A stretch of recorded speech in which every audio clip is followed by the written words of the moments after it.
नमस्कार दोस्तों, स्वागत है आप सभी का आपकी अपनी कंप्यूटर क्लास में। दोस्तों आज का जो अपना टॉपिक है वो है कंप्यूटर की हिस्ट्री। इस टॉपिक को मैंने आपके समझाने के लिए अलग अलग स्लाइड तैयार की हैं और एक लंबा वीडियो बनाया है जिसमें अपन अबेकस से लेके और अभी तक टोटल डिटेल कंप्यूटर की पढ़ेंगे। दोस्तों वीडियो थोड़ा सा लंबा है। वीडियो लंबा इसलिए है कि मैंने इसमें सारे टॉपिक मेंशन किए हैं और ये वीडियो इस तरीके से तैयार किया गया है कि आप इसके अच्छे से नोट्स तैयार कर सकते हो।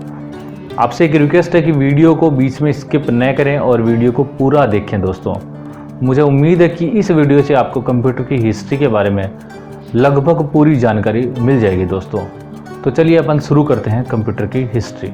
चलिए दोस्तों शुरू करते हैं अपन अबेकस से। अबेकस को दोस्तों हिंदी में गिनतारा कहते हैं।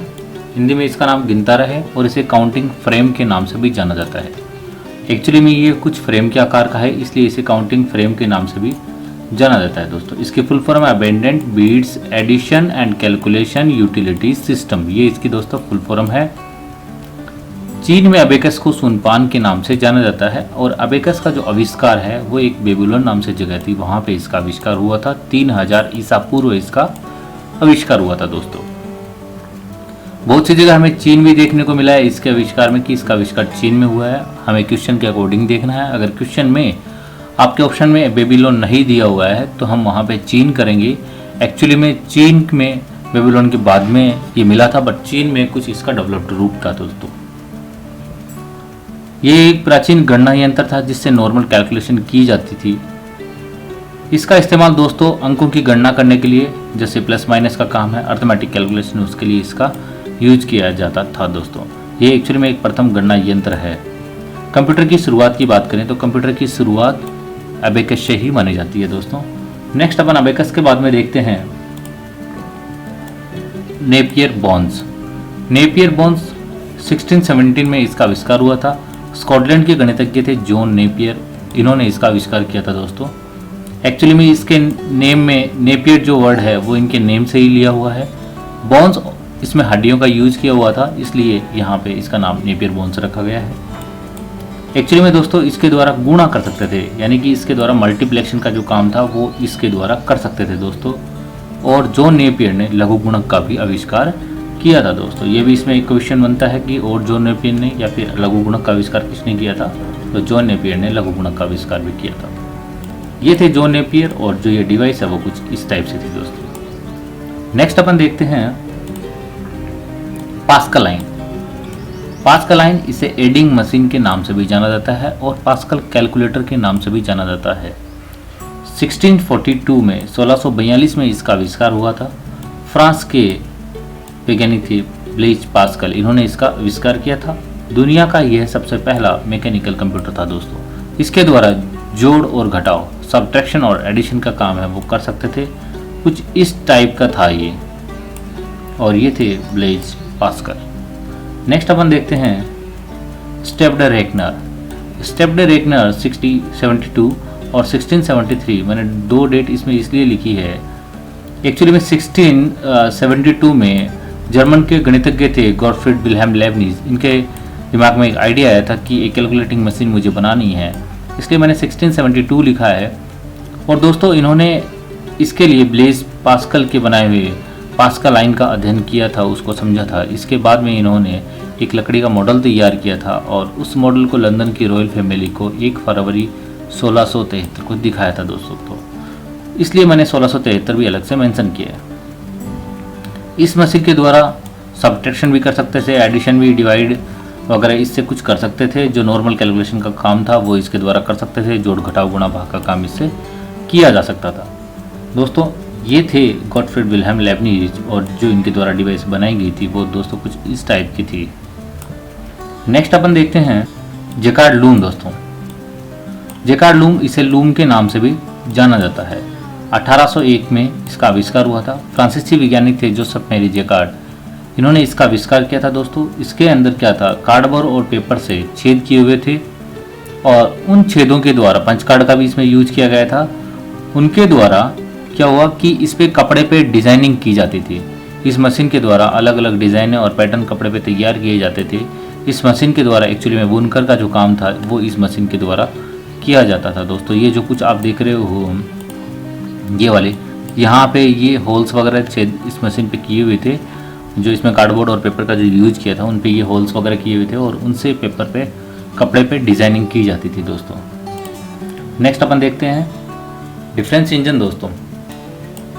डिफरेंस इंजन का आविष्कार हुआ था 1822 में। इंग्लैंड के गणितज्ञ वैज्ञानिक थे चार्ल्स बेबेज, इन्होंने इसका आविष्कार किया था। इन्हें ही कंप्यूटर का जनक और फादर ऑफ कंप्यूटर के पितामह चार्ल्स बेबेज को ही कहा जाता है, क्योंकि इनकी जो डिफरेंस इंजन और एनालिटिकल इंजन की जो हमें देन है आज, उसके द्वारा ही हम कंप्यूटर का इस्तेमाल कर पा रहे हैं। इनका आविष्कार था उसके बाद में ही धीरे धीरे कंप्यूटर के विकास में वृद्धि हुई थी दोस्तों।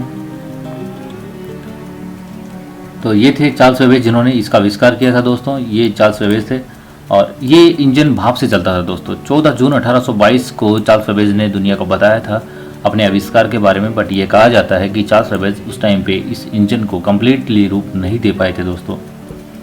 नेक्स्ट अपन देखते हैं इसी के बाद में चार्ल्स बेबेज के बनाए हुए एनालिटिकल इंजन को दोस्तों। इसका आविष्कार हुआ था 1834 में। इसमें गियर शाफ्ट व्हील्स लगे हुए थे। ये गियर शाफ्ट और व्हील्स डिफरेंशियल इंजन में भी दोस्तों लगे हुए थे, बट ये उसका विकसित रूप था दोस्तों। ये डिफरेंशियल इंजन का विकसित रूप था दोस्तों। एक्चुअली में यह एक मैकेनिकल कंप्यूटर था दोस्तों और डिफरेंशियल इंजन से ज़्यादा पावरफुल ये कंप्यूटर था। ये थे चार्ल्स बेबेज और जो इनका बनाया हुआ डिवाइस है वो ये था इनका एनालिटिकल इंजन दोस्तों। इस कंप्यूटर के लिए यानी कि इस इंजन के लिए चार्ल्स बेबेज ने अपनी एक स्टूडेंट थी अगस्ता अड्डा बेरोन। ये इनकी स्टूडेंट है अगस्ता अड्डा बेरोन।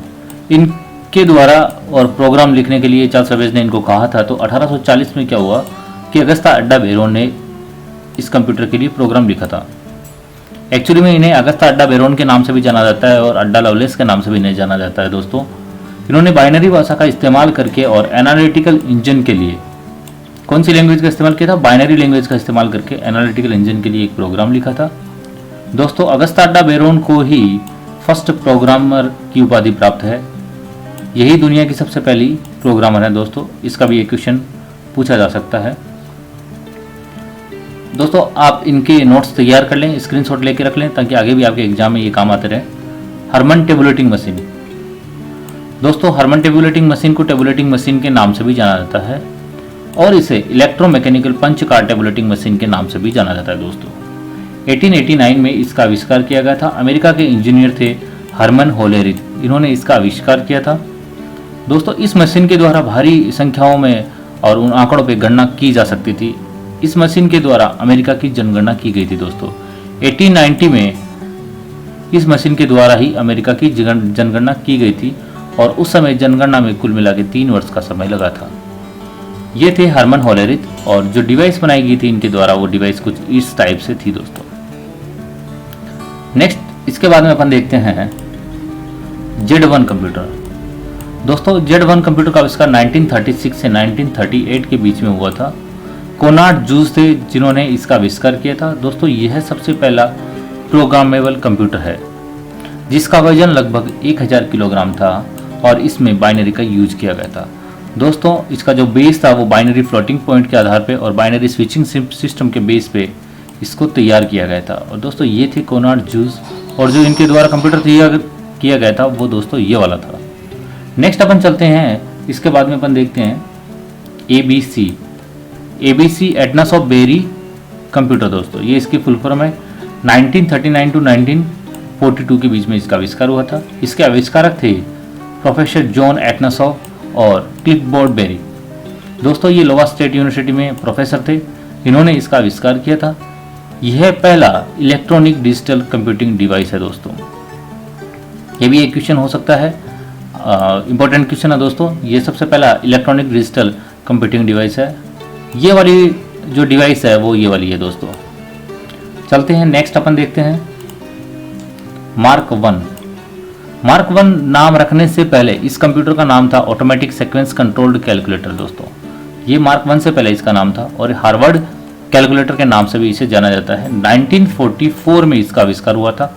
हार्वर्ड यूनिवर्सिटी के प्रोफेसर थे हार्वर्ड आइकेन और इनके साथी थे इस कंप्यूटर को बनाने में IBM international business machine company के 4 शीर्ष इंजीनियर, टॉप के जो इंजीनियर थे उस कंपनी के, वो इनके इस कंप्यूटर में सहयोगी थे दोस्तों। इसी कंप्यूटर को विश्व का सबसे पहला इलेक्ट्रोमैकेनिकल कंप्यूटर कहते हैं। एक्चुअली में हार्वर्ड विश्वविद्यालय में 1944 में इस कंप्यूटर को लाया गया था और वहां पे इसका नाम है वो मार्क 1 रखा गया था। पहले इसका नाम ऑटोमेटिक सीक्वेंस कंट्रोल्ड कैलकुलेटर था। नेक्स्ट देखते हैं अपन इनियक। इनियक की फुल फॉर्म है electronic numerical integrated and computer. बहुत सी जगह आपको देखने को मिला होगा। अगर आपने कंप्यूटर की जनरेशन पढ़ी है तो सबसे पहले इनियक को बताया जाता है। कंप्यूटर की फर्स्ट जनरेशन में इनियक का आविष्कार हुआ था। 1946 में इसका आविष्कार हुआ था। पेनिसिलिया विश्वविद्यालय में जॉन माउसली और इंजीनियर जे प्रेस्पर एकर्ट ने मिलकर और इसका आविष्कार किया था दोस्तों। इस कंप्यूटर का यूज यूएस आर्मी के लिए किया गया था। इसका जो साइज था वो एक कमरे जितना बड़ा था दोस्तों और इसमें 30 टन वजन था। लगभग 18,000 वैक्यूम ट्यूब्स का इसमें इस्तेमाल किया गया था। वैक्यूम ट्यूब वो डिवाइस होती है दोस्तों जो उस टाइम पे कंप्यूटर को चलाने के लिए सबसे इम्पोर्टेंट थी। जैसे आज के टाइम में हम प्रोसेसर का इस्तेमाल करते हैं, माइक्रो प्रोसेसर जिसे कहते हैं, सीपीयू में जिसे माइक लगाया जाता है, उसी टाइम पे उस ज़माने में वैक्यूम ट्यूब का इस्तेमाल किया जाता था दोस्तों। ये हीट बहुत ज़्यादा जनरेट करती थी, इसलिए कूलिंग एलिमेंट का भी इसमें इस्तेमाल किया जाता था दोस्तों। यह पहला electronic general purpose digital computer है दोस्तों। इसके बाद में अपन नेक्स्ट देखते हैं इडवेक दोस्तों। इडवेक की जो फुल फॉर्म है वो है electronic discrete variable automatic computer, इसकी फुल फॉर्म है। 1944 से 1952 के बीच में इसका आविष्कार हुआ था। इसके आविष्कारक थे जॉन वॉन न्यूमैन दोस्तों। यह है दुनिया का सबसे पहला और स्टोरेज करने वाला कंप्यूटर भी इसे माना जाता है। इसमें डाटा स्टोरेज कर पाए थे अपन।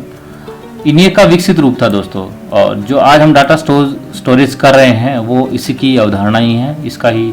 इसके बाद में ही हम डाटा को स्टोरेज कर सकते थे दोस्तों।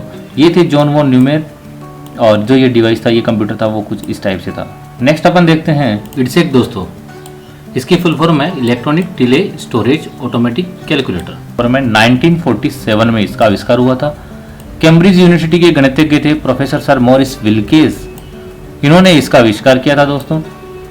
लगभग 1947 में इसका काम शुरू हुआ था और 6 मई 1949 को इसे कैम्ब्रिज यूनिवर्सिटी में इसकी जो मैथमेटिकल लेबोरेटरी वहाँ पे इसको लाया गया था और वहाँ पे इसके सफल परीक्षण की शुरुआत हुई थी। वहाँ पे इसमें सबसे पहले प्रोग्राम को वहाँ पे रन किया गया था।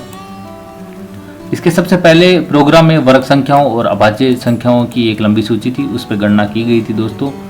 इसमें डेटा और इन्फॉर्मेशन को स्टोर कर सकते थे दोस्तों। ये कंप्यूटर का जब सफल रहा, इसका रिजल्ट अच्छा रहा, तो उसके बाद में 1958 में इडसेक 2 को भी बनाया गया था दोस्तों।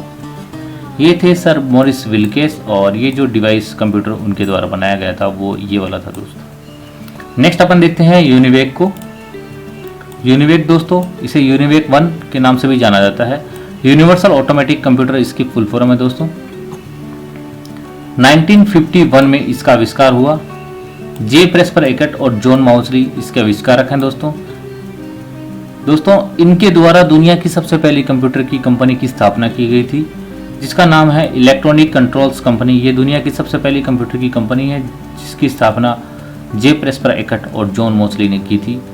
1949 में उन्होंने इस कंपनी की स्थापना की थी दोस्तों।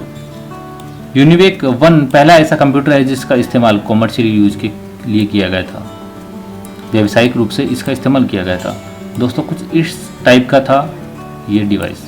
तो दोस्तों ये थी अपनी कंप्यूटर की हिस्ट्री। उम्मीद करता हूँ आपको अच्छे से समझ में आया होगा। मुझे उम्मीद है इस वीडियो को देखने के बाद में लगभग आपके डाउट क्लियर होंगे दोस्तों। वीडियो अच्छा लगे तो वीडियो को ज़रूर लाइक करिए, शेयर करिए। अगर आपने चैनल को अभी तक सब्सक्राइब नहीं किया है तो चैनल को ज़रूर सब्सक्राइब कर लें ताकि आने वाली वीडियोज़ को भी नोटिफिकेशन आपको मिलते रहें और हमें भी मोटिवेशन मिलता रहे दोस्तों। धन्यवाद।